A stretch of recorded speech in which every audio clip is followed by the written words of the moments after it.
स्वागत है। आज मैं आपके लिए लाई हूँ अकाउंटिंग का सेकंड पार्ट, जैसा कि यहाँ पर लिखा हुआ है अकाउंटिंग साइकिल।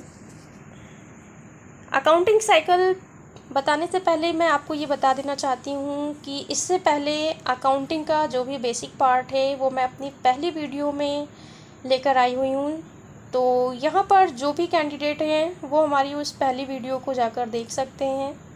जो भी बच्चे टैली की क्लास करना चाहते हैं वो हमारे इस चैनल को सब्सक्राइब कर ले, और अगर वीडियो पसंद आए तो उसे लाइक कीजिएगा और ज़्यादा से ज़्यादा उसे शेयर कीजिएगा, जिससे कि उन सभी स्टूडेंट तक ये वीडियो पहुंच जाए जो फाइनेंशियल कंडीशन से कमज़ोर हैं वो टैली करना चाहते हैं। तो वो हमारी इस वीडियो से टैली सीख सकते हैं।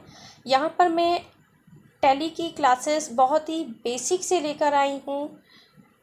सो स्टार्ट करते हैं आज का second part, accounting cycle. Accounting cycle क्या होता है आज ये हम देख लेते हैं। यहाँ पर दिया हुआ है अकाउंटिंग साइकिल, लेखांकन प्रक्रियाओं का वो कर्म जो प्रत्येक लेखांकन अवधि के दौरान बार बार उसी क्रम में दोहराया जाता है। लेखांकन प्रक्रिया का मतलब यहाँ पर ये है अकाउंटिंग का जो भी प्रोसेस होता है, अकाउंटिंग करने के टाइम पर जो भी प्रोसेस होता है जिसे हम बार बार दोहराते हैं। किसी भी प्रकार का आप व्यवसाय करते हैं, किसी भी प्रकार का बिजनेस कर रहे हैं, उन सभी में इसी साइकिल को दोहराया जाता है। ठीक है, तो लेखांकन के वो सारे प्रोसेस जो बार बार रिपीट किए जाते हैं वो आपका लेखांकन चक्र कहलाता है। और लेखांकन चक्र यानी अकाउंटिंग साइकिल जो होता है वो यहाँ पर 6 इसके कुछ स्टेप्स दिए हुए हैं। यहाँ पे 6 स्टेप्स दिए गए हैं। इसकी अलग अलग कैटेगरी है जो हम आपको यहाँ पर बताएंगे कि अकाउंटिंग अगर आप कर रहे हैं तो अकाउंटिंग की स्टार्टिंग आप कहाँ से करेंगे और उसका एंड आप कहाँ पर करेंगे। ठीक है, तो आगे हम देख लेते हैं इसकी जो पहली अवस्था है, जो पहली कैटेगरी है वो क्या है। यहाँ पे पहली कैटेगरी जो दी गई है, पहली अवस्था है वो है यहाँ पे रोज नामचा में लेखा करना। जो भी व्यवसाय आप कर रहे हैं या जो भी बिजनेस आप कर रहे हैं, आप उसकी अगर अकाउंटिंग करेंगे तो सबसे पहले तो हम सारा प्रोसेस देख लेंगे कि हमारे पास कितना अमाउंट है और कितना अमाउंट हमारे व्यवसाय में कम है, और जो है कितना अमाउंट जो है हमें किसी दूसरे साझेदारी से लेना है। ये सारी चीज़ें हम देख लेंगे उसमें, और उसके बाद हम कोई भी अकाउंटिंग करेंगे और कोई भी व्यवसाय करेंगे। तो इसमें हम क्या करते हैं, सबसे पहले अगर हम अकाउंटिंग करने जाते हैं तो वहाँ पर हम सभी का एक रोजनामचा तैयार करते हैं। रोजनामचा का मतलब होता है जर्नल एंट्री करना। तो सबसे पहले हम जितना भी हमारे पास मटेरियल है, जितना भी अमाउंट है और कितना हमने पैसा उधार लिया है या किसी को कितना माल उधार बेचा है, ये सारी चीज़ें जो कुछ भी है हम उसे एक लिखित रूप में रखेंगे। वो भी इसे हम एक जर्नल एंट्री के तौर पर लिखेंगे। ठीक है, इसे हिंदी में रोजनामचा कहते हैं, लेकिन इंग्लिश में इसे हम कहते हैं जर्नल एंट्री करना। ठीक है, जर्नल एंट्री जो होती हैं उसे हम हिंदी में रोजनामचा कहते हैं। तो सबसे पहले हम अकाउंटिंग में जर्नल एंट्री करते हैं। ठीक है, सबसे पहले हम जर्नल एंट्री करते हैं और इसके बाद हम नेक्स्ट जो है सेकंड कैटेगरी जो दी है वो हमारे पास है खतौनी करना। मतलब यहाँ पर खतौनी करेंगे, इसकी जो जर्नल से पोस्टिंग करते हैं वो हम लेजर में करते हैं। खतौनी करने का मतलब होता है यहाँ पर अलग अलग खाता बही बनाकर उसकी एक लेजर तैयार करना। तो जो भी आपने जर्नल एंट्रीज की है उससे अब आप यहाँ पे उसकी खतौनी कर लेंगे, यानी जर्नल एंट्री बना लेंगे, लेज़र बना लेंगे। तो आपने यहाँ पे जर्नल बना लिया, पहला स्टेप हो गया आपका जर्नल का। ठीक है, और अब आप सेकंड जो स्टेप लेंगे वो आपका हो जाएगा लेज़र का। सेकंड वाला जो पार्ट है वो आपका अब आप करेंगे लेज़र। लेज़र में देख लेते हैं क्या होता है। तो लेज़र में यहाँ पर देखें क्या दिया हुआ है, जर्नल अथवा सहायक बही में लिखे गए लेन देनों को खाता बही में खोले गए संबंधित खाते में लिखा जाता है। खाता बही में प्रत्येक खाते अलग अलग खोले जाते हैं और इन्हीं खाते के डेबिट अथवा क्रेडिट पक्ष में लिखने की क्रिया को खतौनी या पोस्टिंग कहते हैं। तो जो भी आपने जर्नल एंट्री की है, उन्हीं जर्नल एंट्रीज से अब आप सेकंड स्टेप जो यूज़ करेंगे वो हो जाएगी आपका लेज़र और जो है खतौनी बनाना। ठीक है, थर्ड पार्ट देख लेते हैं, शेष निकालना।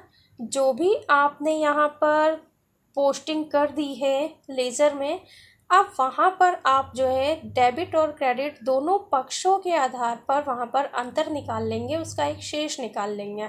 ठीक है, शेष निकालने के बाद जो चौथी अवस्था और चौथी कैटेगरी है उसमें आप जो है तलपट बनाएंगे। तलपट का मतलब होता है अकाउंटिंग भाषा में ट्रायल बैलेंस। यहाँ पे अब आप ट्रायल बैलेंस बना लेंगे। इसका मतलब यहाँ पे ट्रायल बैलेंस है। ठीक है, यहाँ पे आपने ट्रायल बैलेंस बना लिया। तो अब आप जो है ट्रायल बैलेंस में देख लेते हैं क्या होगा। जो भी एंट्री आपने यहाँ लेज़र में की है और लेज़र के बाद जो अमाउंट आपने दोनों पक्षों के आधार पर शेष निकाल लिया है, अब उसको पोस्ट कर देंगे आप ट्रायल बैलेंस में। और ट्रायल बैलेंस में क्या होता है, खाता बही मतलब लेजर में जो भी खाते थे डेबिट और क्रेडिट शेष जो भी आया था, एक उसी से सूची बनाई जाएगी जिसे हम तलपट कहते हैं। ठीक है, तो जो भी लेज़र आपने बना लिया है और जो शेष अमाउंट निकाला है आपने, उसकी पोस्टिंग अब आप तलपट में करेंगे। ठीक है, उसकी एक सूची तैयार करेंगे। और अगर आपने अकाउंटिंग में ट्रायल बैलेंस बना लिया है तो ट्रायल बैलेंस जो है एक आपके बिजनेस की जो भी एक्यूरेसी पार्ट है वो आपको जो है जांच करने में उससे बहुत ही आसानी होती है। ट्रायल बैलेंस अगर आपने यहाँ पे बना रखा है तो ट्रायल बैलेंस से आप बहुत ही ईजिली जो है एक्यूरेसी अमाउंट जो है निकाल सकते हैं अपने व्यवसाय का। ठीक है, अब इसके बाद हम देखते हैं नेक्स्ट स्टेप क्या दिया हुआ है। पांचवा स्टेप यहाँ पर दिया हुआ है आय विवरण तैयार करना। आय विवरण का मतलब होता है यहाँ पर लास्ट में जब आपने ट्रायल बैलेंस बनाई है, ट्रायल बैलेंस के ठीक बाद अब आप इसकी पोस्टिंग करेंगे प्रॉफिट एंड लॉस में। अब आप इसके द्वारा आगे जो भी पोस्टिंग करेंगे, जो भी अकाउंट बनाएंगे, उसमें आप जो है व्यापार में जितने भी खाते हैं उनसे आप यहाँ पर देख पाएंगे कि आपको उस व्यवसाय में एक्चुअली प्रॉफिट हो रहा है या फिर लॉस हो रहा है। इसकी जानकारी आपको आय विवरण यानी प्रॉफिट एंड लॉस अकाउंट से ही प्राप्त होगी। ठीक है, लास्ट में आपका आता है स्थिति विवरण। स्थिति विवरण में आप वित्तीय स्थिति क्या होती है, मतलब आपके बिजनेस में फाइनेंशियल कंडीशन क्या चल रही है, कितना अमाउंट कहाँ है कहाँ नहीं है, और कितना किसको देना है, किससे कितना लेना है, ये सारी चीज़ें आप जो है लास्ट में देख सकते हैं बैलेंस शीट। ठीक है, बैलेंस शीट के द्वारा अब आप जो है यहाँ पर लास्ट का इसकी कैटेगरी से बैलेंस शीट से आप सारी चीज़ें पता कर सकते हैं कि कितना कैपिटल जो है इसमें इस व्यवसाय में लगाया गया है, कितना इनकम है, और कितना जो है हमें बैंक में जमा करना है पैसा, या फिर कितना हमारे पास बैंक में जमा हुआ है पैसा, और कितना विड्रॉ किया है, प्लस कितना जो है हमारे पास डेटर के पास है, कितना क्रेडिटर के पास है, कितना जो है सेल्स हुआ है, कितना जो है परचेज हुआ है सामान। ठीक है, तो ये सारी चीज़ें जो है आप जो है लास्ट में बैलेंस शीट के द्वारा यहाँ पर देख सकते हैं। ठीक है, तो हमारे पास टोटल 6 स्थिति होती हैं किसी भी बिजनेस के अकाउंटिंग को करने के लिए। एक एक स्टेप से आप जो है अपने कॉपी और पेन से, आप बीकॉम के स्टूडेंट हैं अगर तो आपने अकाउंटिंग में ये सारी चीज़ें की हैं, बट टैली जो है वो आपको बहुत ही ईज़िली जो है इन सारी चीज़ों को बहुत ही ईज़िली तरीके से एंट्री के द्वारा उसमें मैं आपको समझा पाऊँगी। टैली का जो सॉफ्टवेयर होता है वो बहुत ही अकाउंटिंग को मतलब बहुत ही इजी बना देता है। ठीक है, तो अब यहाँ पर देख लेते हैं। अभी आप यहाँ पर देख सकते हैं, आपने जर्नल किया, जर्नल के बाद लेज़र की एंट्री की, लेज़र के बाद आपने जो है शेष निकाला, शेष निकालने के बाद आपने ट्रायल बैलेंस तैयार की, ट्रायल बैलेंस के बाद आपने यहाँ पर उसका लास्ट जो है आय विवरण बनाया, प्रॉफिट एंड लॉस बनाया, प्रॉफिट एंड लॉस के बाद आपने बैलेंस शीट बनाई। बट टैली के बहुत ही इसे इजी बना देता है। जब आप इसे टैली में करोगे तो ये आपको और भी इजी लगेगा। बट आपको इन सब चीज़ों की जानकारी रहेगी तो आप टैली को बहुत ईज़िली समझ पाएंगे। देखिए, आगे देख लेते हैं। यहाँ पर जो भी आपने सीखा हुआ है उसे एक साइकिल के फॉर्म में दिया हुआ है कि सबसे पहले आप क्या करते हैं, जर्नल एंट्रीज़ में सारी जितना भी जो भी अमाउंट आपके पास है या जो भी पैसा आपको लेना है या देना है या फिर जो है जितना भी व्यवसाय में लगा, ठीक है, वो उन सब की आप सबसे पहले अकाउंटिंग करेंगे जर्नल में।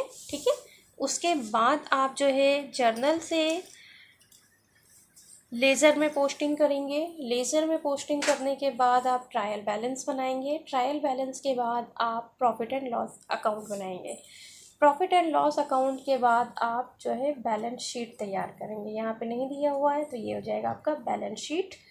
ठीक है, ये आपने बैलेंस शीट बना ली। और अगर आप किसी भी बिजनेस का प्रॉफिट या लॉस जानना चाहते हैं या किसी भी कंपनी के विषय में आप जानना चाहते हैं कि ये कंपनी प्रॉफिट में जा रही है या लॉस में जा रही है, तो सबसे अच्छा तरीका होता है कि आपने उस कंपनी का एक बैलेंस शीट लिया लास्ट ईयर वाला और उसे चेक कर लिया और उसके द्वारा आप उस बिज़नेस या फिर उस कंपनी का प्रॉफिट और लॉस निकाल सकते हैं। ठीक है, आशा है आपको हमारी ये वीडियो समझ में आई होगी। और हमारी वीडियो अगर ये समझ में आई है, अच्छी लगी हो तो इसे लाइक कीजिएगा, शेयर कीजिएगा और चैनल को सब्सक्राइब कर लीजिएगा।